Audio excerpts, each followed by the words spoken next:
We're making a thin pizza crust that's high in protein with cottage cheese and gluten-free with almond flour.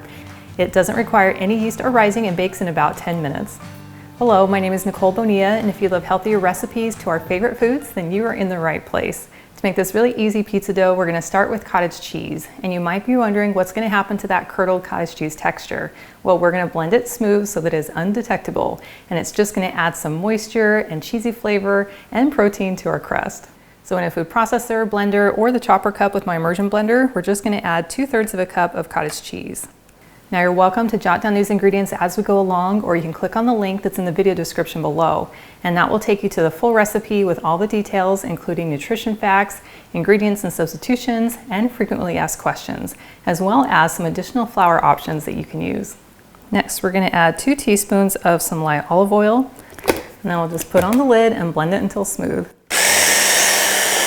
And then we'll just transfer it to our mixing bowl.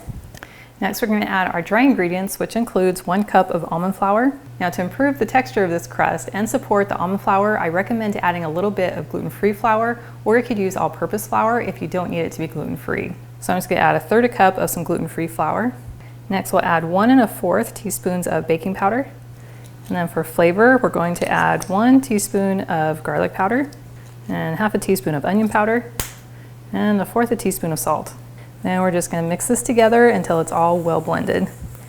Now, I could use a stand mixer or a hand mixer if you like, but I think it's really easy just to use the spatula, because then you can just mush it all together.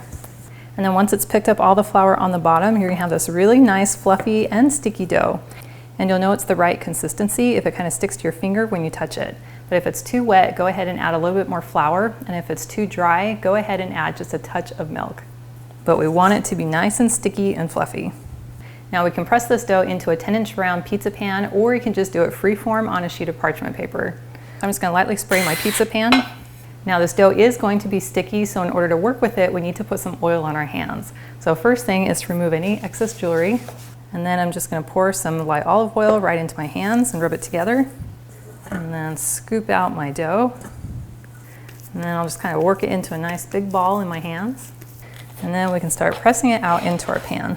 And I find it works best to use the palm of your hand, and feel free to add a little more oil to your hands as needed, because this is also going to help put a little more oil on top of the crust, which helps it bake up nice and crispy. I like to go around and build it up a little bit thicker on the edges, because that will help it brown a little more evenly. Well, that looks fantastic, and it's ready to go into a 425-degree oven for about 10 to 12 minutes, or until the top turns a nice golden brown, because we want the crust to be a little bit crispy on top before we add our pizza toppings. Well, here's our pizza crust after 10 minutes in the oven, and you can see that it's a beautiful golden brown on top. And now it's ready to be loaded up with all your favorite toppings. I like to spread out my pizza sauce and then sprinkle on some mozzarella cheese, and then I'll add my protein like some pepperoni, and then I'll sprinkle a little more cheese on top, and then it can go back into the 425-degree oven for about 5 minutes, or just until your cheese is melted and bubbly. And then it will look just like this. That is so good. It has the perfect texture of a thin and slightly crispy pizza crust. And I love the flavor that comes in from that garlic powder and a little bit of onion. And the almond flour makes it taste so good.